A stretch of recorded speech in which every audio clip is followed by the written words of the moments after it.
Dear students, welcome to the acid, base and salt chapter. Dear students, हमने acid और base का introduction पढ़ा, वो लेक्चर आपने देखा होगा। फिर उसके बाद हम आ गए थे और हमने वाटर आयनाइजेशन कांस्टेंट पढ़ा है, और वो इसलिए पढ़ते हैं हम ताकि हम एसिडिक स्ट्रेंथ डिफरेंट एसिड का कंपेयर कर सके। तो आज हमने पढ़ना है पीएच, पीओएच एंड पीकेडब्ल्यू। आज के लेक्चर के अंदर पीएच होगा, अगले लेक्चर के अंदर पीओएच और पीकेडब्ल्यू दोनों होंगे। ठीक है जी। अच्छा, अब पीएच को हम किस चीज़ के लिए पढ़ते हैं? सबसे पहले यहाँ पर हम हेडिंग लगाएंगे पीएच। पीएच को हम डिस्कस करते हैं। सबसे पहला हमारा हेडिंग होगा पीएच। ठीक है जी, ये पीएच हमारा हेडिंग होगा। और पीएच का लफ्जी मानी है पोटेंशियल ऑफ हाइड्रोजन आयन। इसका लफ्जी मानी क्या है? Potential of hydrogen ion, of hydrogen ion, यानी हाइड्रोजन आयन के potential of hydrogen ion is called what? Is called pH. Potential of hydrogen ion को आप क्या बोलते हैं? पीएच बोलते हैं। और ये आपको एसिडिटी ऑफ अ सॉल्यूशन बताता है। ये आपको क्या बताता है? एसिडिटी ऑफ अ सॉल्यूशन, या एसिडिटी ऑफ अ सॉल्यूशन आपको बताएगा, ऑफ सॉल्यूशन आपको बताएगा कि ये सॉल्यूशन जो है वो कितना आपके पास क्या है? एसिडिक है। अब डियर स्टूडेंट्स, पीएच की ज़रूरत क्यों आ गई है? क्यों पीएच की ज़रूरत? इसलिए आ गई है कि अगर आपने KW यानी वाटर आयनाइजेशन कांस्टेंट का लेक्चर देखा हो, तो वहाँ पर जो कंसंट्रेशन ऑफ हाइड्रोजन आयन है और कंसंट्रेशन ऑफ हाइड्रॉक्सिल आयन है, ये वहाँ पर अगर आप देखें डियर स्टूडेंट्स, अगर आप इस को वहाँ पर देखें तो वहाँ पर 10⁻⁻7 हाइड्रोजन आयन का कंसंट्रेशन आ रहा था और 10⁻⁻7 हाइड्रॉक्सिल आयन का कंसंट्रेशन आ रहा था, और टोटल जो KW की वैल्यू थी वो 10⁻⁻14 आ रही थी। अब डियर स्टूडेंट्स, ये जो फिगर्स हैं आपके सामने, ये जो कंसंट्रेशन है आपके सामने, ये बहुत ज़्यादा कम है, बहुत ज़्यादा कम है। और अगर आप इसको एक्सप्रेस भी करें तो 0.00000001 तक, यानी आप इसको ऐसे करेंगे कि हाइड्रोजन आयन का कंसंट्रेशन 0.00000001 मोलर कंसंट्रेशन है। किस चीज़ का? हाइड्रोजन आयन का। तो ये बहुत डिफिकल्ट था इस चीज़ को पढ़ते हुए, इस चीज़ को समझते हुए। तो एक साइंटिस्ट आता है, उसका नाम है सोरेनसन, और वो पीएच, पीओएच और पीकेडब्ल्यू का कंसेप्ट देता है। और अक्सर मकसद उसका ये था कि वो इन कंसंट्रेशन के टर्म्स को कन्वीनियंट बना के स्टूडेंट्स के लिए आसान बनाए, और फिर स्टूडेंट कमेंट कर सके कि ये एसिडिक है, ये बेसिक है। तो आपको पीएच एक्चुअली वो जो कंसंट्रेशन टर्म्स हैं उनको कन्वीनियंट बनाएंगे, और पीएच आपको क्वांटिटेटिवली किसी स्ट्रॉन्ग एसिड का एसिडिक स्ट्रेंथ बताएगा। ठीक है, पीएच जो है ये आपको क्वांटिटेटिवली बताएगा। ये पॉइंट भी इसके साथ नोट करें कि पीएच आपको क्वांटिटेटिवली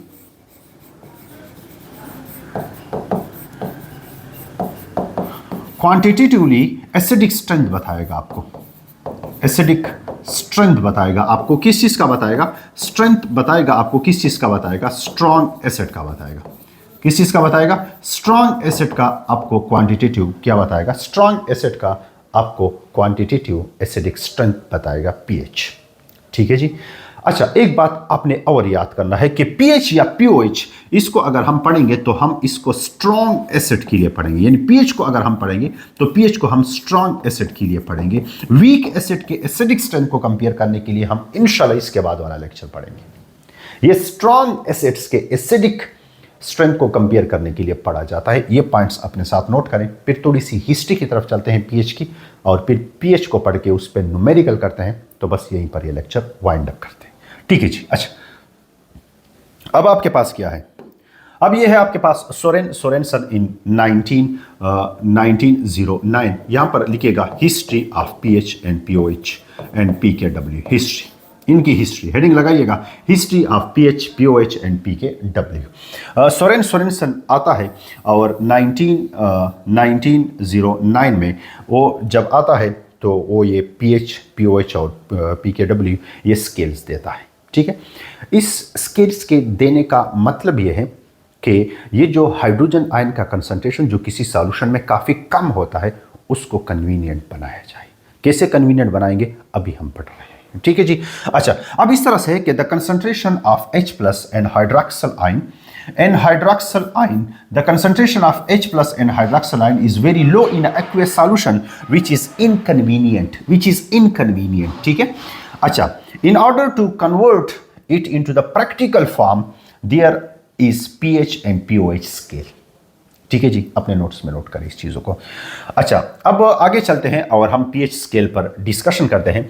पीएच जो होता है वो होता है potential of hydrogen ion in aqueous solution. What does mean by pH? Potential of hydrogen ion in aqueous solution is called pH. इसको आप क्या बोलते हैं? इसको आप पीएच बोलते हैं, या इसका डेफिनेशन आप ऐसे भी कर सकते हैं। अपने नोट्स में नोट कीजिएगा, what is pH? The potential of hydrogen ion concentration in aqueous solution are called pH. Are called what? PH. ये सोरेनसन ने इसलिए दिया था ताकि वो हाइड्रोजन आयन का कंसंट्रेशन जो किसी एक्वियस सॉल्यूशन के अंदर काफ़ी कम होता है उसको कन्वीनियंट बनाया जाए। कन्वीनियंट बनाने का क्या मतलब है? आगे मूव करते हैं। ठीक है जी। अच्छा, इसको ऐसे भी डिफाइन किया जा सकता है कि negative logarithm of the hydrogen ions in a aqueous solution. यानी आपके पास what is the mathematical form of pH? So pH is equal to negative logarithm of the hydrogen ion concentration. ये इसका मैथमेटिकल फॉर्म है किस चीज़ का? PH का। और इसी को के जरिए से हम इसको ऊपर डिफाइन भी करते हैं। डियर स्टूडेंट्स, अब कन्वीनियंट का जो मतलब है वो मैं आपको समझा देता हूँ। लेट से एक स्टूडेंट आ गया और उसने कहा कि सर हाइड्रोजन आयन का कंसंट्रेशन, अब गौर करना, अब आपको समझ आ जाएगा कि पीएच क्यों दिया गया है। कि हाइड्रोजन आयन का कंसंट्रेशन किसी एक्वियस सॉल्यूशन में सर 0.0001 मोलर है। ये किस चीज़ का कंसंट्रेशन है? हाइड्रोजन आयन का। ये है आपका ए सॉल्यूशन। ठीक है। और सिमिलरली एक दूसरा सॉल्यूशन लेते हैं, वो आपका हो जाएगा सॉल्यूशन बी, जिसके अंदर हाइड्रोजन आयन का कंसंट्रेशन जो है वो है 0.0001 मोलर। और आपसे पूछा गया है कि बताएं कौन सा, किसका एसिडिक स्ट्रेंथ ज़्यादा है, किसका एसिडिक स्ट्रेंथ कम है। ठीक है। तो आप इसको पढ़ के कन्वीनियंटली यानी आसानी से कंपैरिजन कर सकते हैं, या आप इनका नेगेटिव लॉग लेंगे, यानी इन दोनों का पीएच लेंगे। ये केस ए के लिए मैं पीएच लेने जा रहा हूं, तो पीएच जो है वो है negative logarithm of the hydrogen ion concentration, और हाइड्रोजन आयन कंसंट्रेशन केस ए के लिए है 0.001 मोलर। ठीक है जी, 0.0001 मोलर। देखो मुझसे अभी गलती हो गई है। ठीक है। अच्छा, अब अगर इसको मैं और सिंप्लीफाई करूं, सो नेगेटिव लॉगरिथम ऑफ ये हो जाएगा 1 मूव, 2 मूव, 3 मूव, 4 मूव। तो ये हो जाएगा आपके पास 1 cross 10 raised to the power -4 molar solution हो जाएगा। और इसका अब अगर हम नेगेटिव लॉग लेंगे, सो नेगेटिव लॉगरिथम ऑफ 1, यानी इस 1 का तो कोई मतलब नहीं है, 1 क्रॉस 10 टू द पावर -4, ये आगे आएगा तो minus into -4 our negative logarithm of 10, so it will be equal to the simple 4, क्योंकि negative logarithm of 10 is equal to 1। तो अब केस ए के लिए pH की वैल्यू आ गई है 4। कितनी आ गई है? 4। सिमिलरली केस बी के लिए अगर आप pH की वैल्यू मालूम करेंगे तो इसके लिए आती है 5।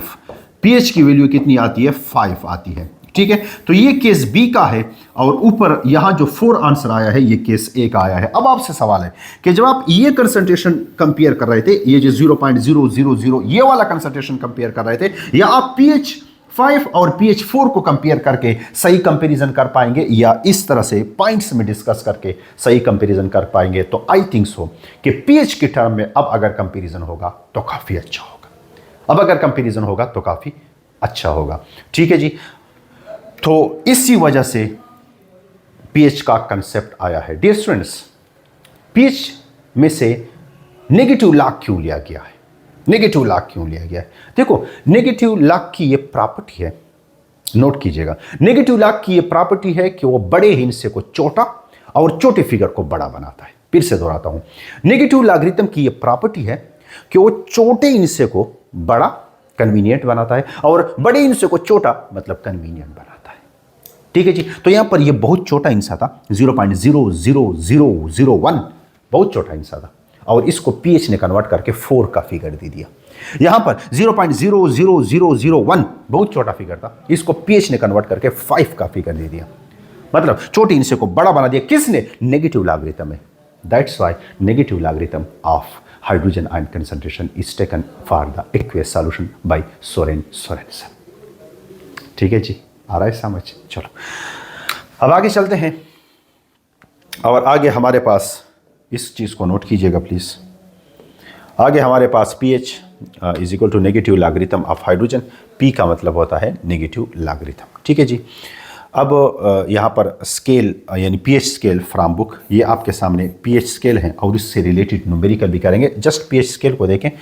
pH स्केल के अंदर यहाँ पर ये आपको pH गिवन है, ये आपको pH गिवन है, इसके अंदर कुछ pH आपको याद होने चाहिए। ठीक है, फॉर एग्जांपल आपको pH याद होना चाहिए, एसिड रेन का pH आपको याद होना चाहिए। ठीक है, सॉफ्ट ड्रिंक का pH आपको याद होना चाहिए, यूरिन का pH आपको याद होना चाहिए, प्योर वाटर का तो वैसे भी आपको याद होता है, सी वाटर का, बेकिंग सोडा का। यानी आप अपना बुक ओपन करें, ये जो मैंने दिया हुआ है ये तो मैंने जस्ट कुछ नेम दिए हैं और इसके pH मैंने दिए हैं। आप अपना बुक ओपन करें, अपना बुक ओपन करें और अपने बुक के अंदर जो टेबल आपको pH का मिलेगा उसके अंदर जो वेल नोन चीज़ें हैं उनके pH ज़रूर देखें, क्योंकि वो टेस्ट में आते हैं। ब्लड का pH देखें, यूरिन का pH देखें, सही है, एसिड रेन का pH देखें, एसिडिक वाटर जो एसिड रेन होता है उसका pH देखें। ये ज़रूर पूछे जाते हैं आपके MCQs में। ठीक है, चलो जी pH पर आगे डिस्कशन करते हैं। अच्छा, अब आपके पास क्या है? आपके पास है why pH of a solution of a neutral solution is 7। pH of neutral solution is 7। ये क्वेश्चन किया गया है कि pH ऑफ न्यूट्रल सॉल्यूशन 7 क्यों होता है। ठीक है, अब मैं आपके सामने एक pH स्केल ड्रा करने जा रहा हूं। आप हेडिंग लगाइएगा pH स्केल, ये शॉर्ट क्वेश्चन फिर बाद में लिखे, पहले हेडिंग लगाइएगा pH scale. pH scale, pH scale, pH scale का हेडिंग ये है कि आपके पास pH इज इक्वल टू, अगर pH 7 हो तो ये सॉल्यूशन आपका कहलाया जाएगा न्यूट्रल सॉल्यूशन। क्या कहलाया जाएगा? न्यूट्रल सॉल्यूशन कहलाया जाएगा। ठीक है, इससे अगर pH ज्यादा हो, यानी मतलब pH आपके पास 8 हो, 9 हो, 10 हो, 11 हो, 12 हो, 13 हो या 14 हो, अगर pH ऐसा हो या इससे pH कम हो, pH सिर्फ 14 तक है, 6 हो, 5 हो, 4 हो, 3 हो, 2 हो, 1 हो, ये pH हो। अगर pH 7 से ज़्यादा है तो आपका सॉल्यूशन क्या होगा? बेसिक होगा। अभी प्रूफ करता हूं इस शॉर्ट क्वेश्चन के साथ। और अगर pH आपके पास क्या है? 7 से कम है तो आपका सॉल्यूशन क्या होगा? एसिडिक होगा। ठीक है जी, तो ये था pH के बारे में थोड़ा सा, pH स्केल के बारे में थोड़ा सा डिस्कशन आपके नोट्स में ये होना चाहिए। अब आते हैं कि ये जो pH 7 है न्यूट्रल सॉल्यूशन के लिए, ये क्यों है? Why the pH is 7 for a neutral solution। ठीक है, अब डियर स्टूडेंट्स, आपको मैंने एक चीज़ पढ़ाया हुआ था, KW मैंने आपको पढ़ाया हुआ है, और KW इज इक्वल टू आपके पास क्या है? 1 cross 10 raised to the power 7 and 1 cross 10 raised to the power -7। ये मैंने आपको पढ़ाया है फॉर अ न्यूट्रल सॉल्यूशन। अगर टेम्परेचर कितना हो? अगर टेम्परेचर 25 हो। पिछले वीडियो में ये चीज पड़ी हुई है। ठीक है, अब देखो ये KW की वैल्यू होगी न्यूट्रल सॉल्यूशन के लिए। ठीक है, अब KW में ये जो पहला 10 रेज़्ड टू द पावर -7 है, ये क्या है? ये जो पहला 10 रेज़्ड टू द पावर -7 है ये हाइड्रोजन आयन का कंसंट्रेशन है, और ये जो दूसरा 10 रेज़्ड टू द पावर -7 है ये क्या है आपके पास? ये आपके पास हाइड्रॉक्सिल आयन का कंसंट्रेशन है।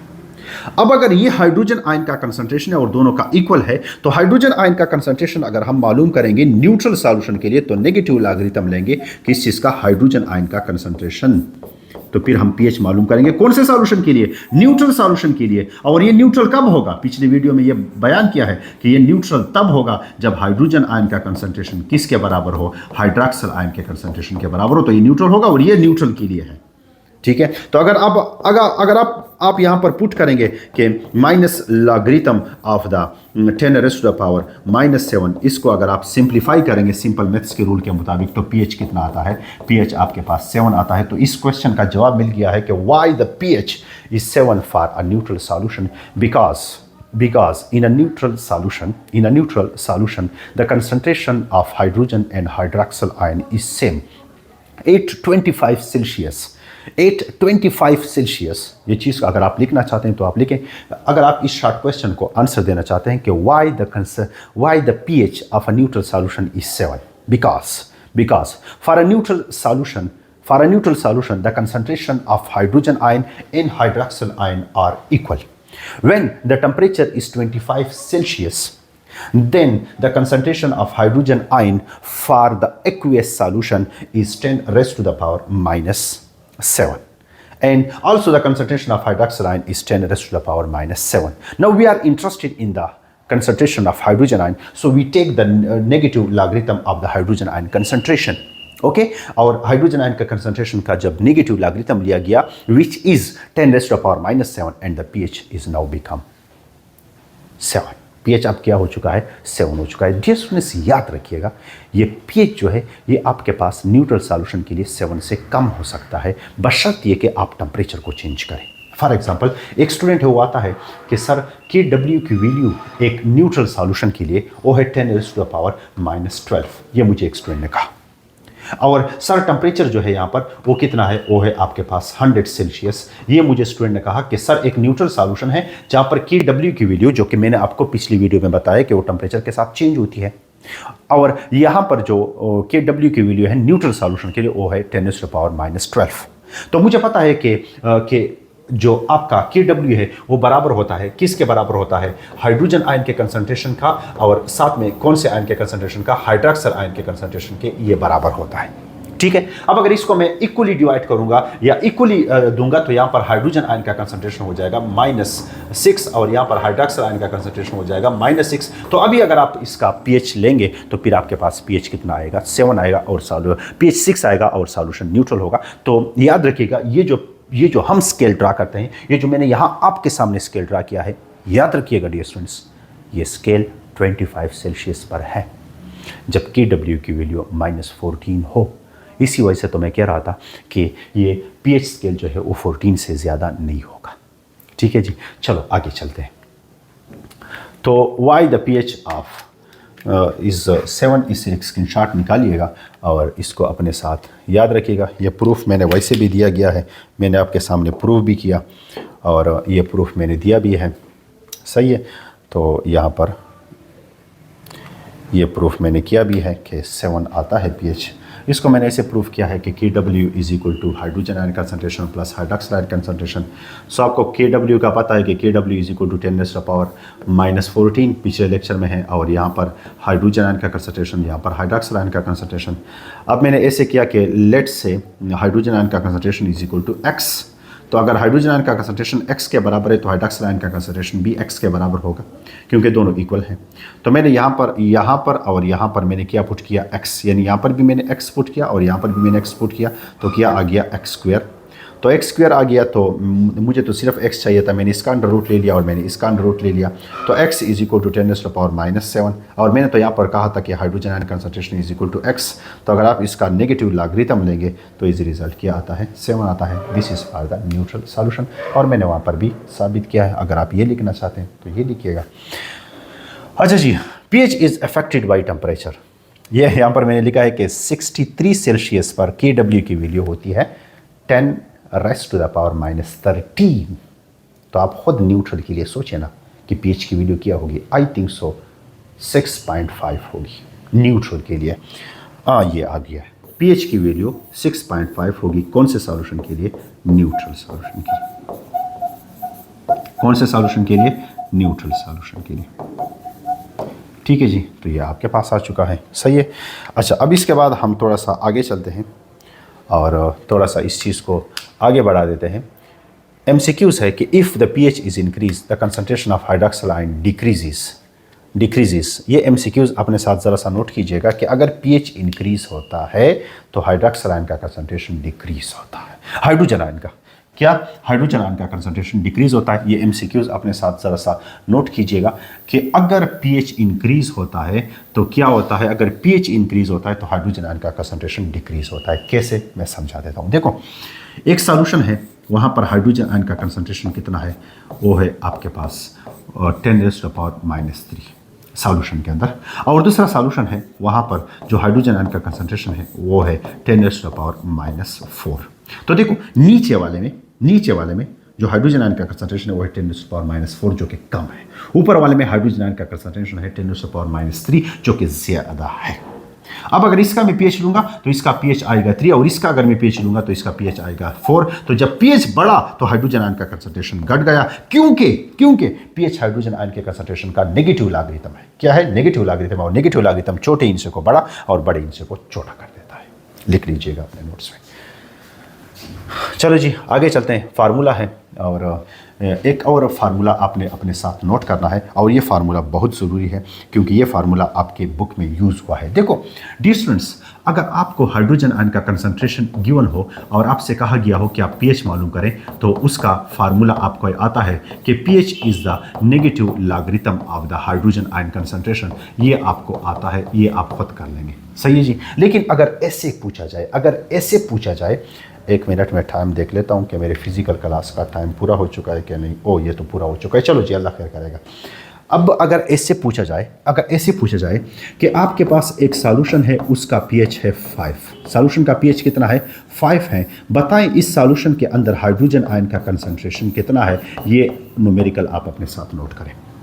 A solution having a pH 5, find out the hydrogen ion concentration. यानी अगर हाइड्रोजन आयन कंसंट्रेशन गिवन हो तो आप pH मालूम कर सकते हैं। ये फार्मूला सामने है। अब अगर pH गिवन हो तो आप उससे हाइड्रोजन आयन कंसंट्रेशन कैसे मालूम करेंगे? ये आपका MCQs के लिए इंपॉर्टेंट पॉइंट आ रहा है। बस नोट कीजिएगा, मेरे साथ नोट करें। इतना वो नहीं होगा, ठीक है? इतना इंशाल्लाह आपके पास ज़्यादा टेंशन की बात नहीं होगी। अब आप ज़रा सा यहाँ पर आ जाएं और मेरे साथ नोट करें। pH is equal to negative logarithm of the hydrogen ion concentration. ठीक, ये मुझे पता है। मैंने इस इक्वेशन नंबर 1 को मल्टीप्लाई किया दोनों साइड माइनस से, तो ये हो जाएगा माइनस pH और यहाँ पर ये माइनस मल्टीप्लाई माइनस यानी plus log of the hydrogen ion concentration. ये ऐसे हो जाएगा। ठीक है, मैं अब ऐसे करता हूँ, ये इक्वेशन नंबर 2 हो जाएगा और इस इक्वेशन नंबर 2 को मैं लॉग पे डिवाइड करता हूँ।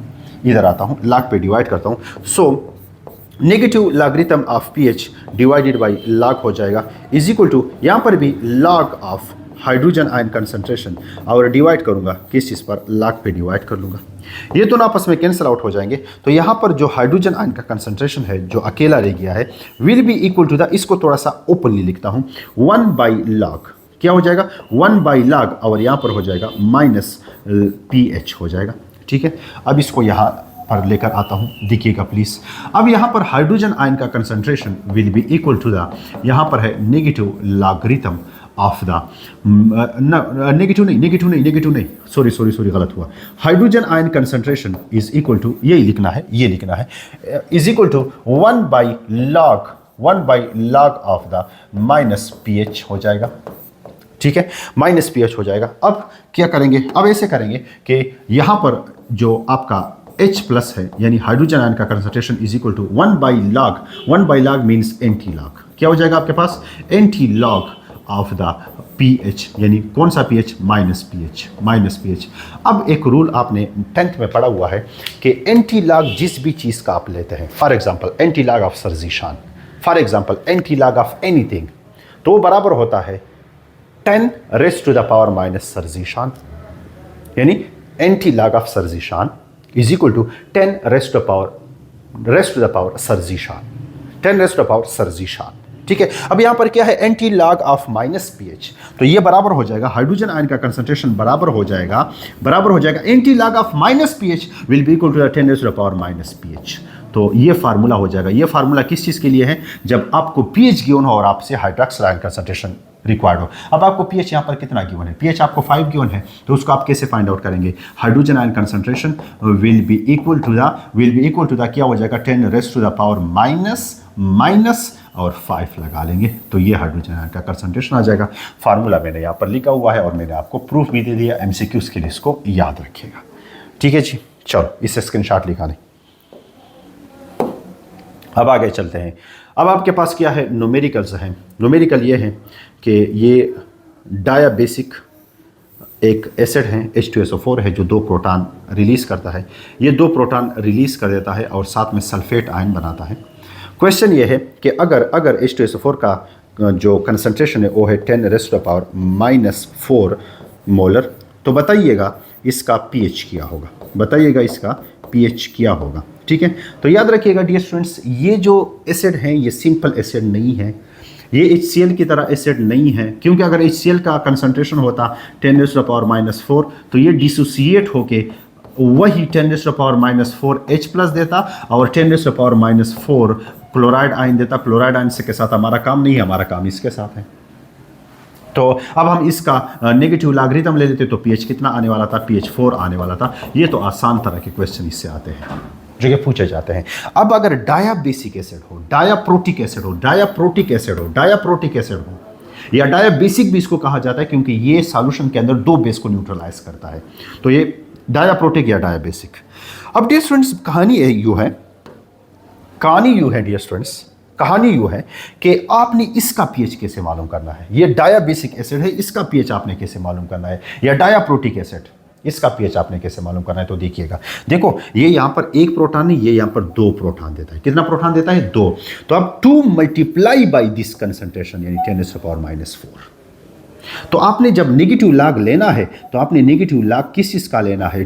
2 मल्टीप्लाई बाई 10⁻⁴। तो फिर आपके पास इसका क्या आ जाएगा? pH आ जाएगा। ये जरूरी है आपके लिए।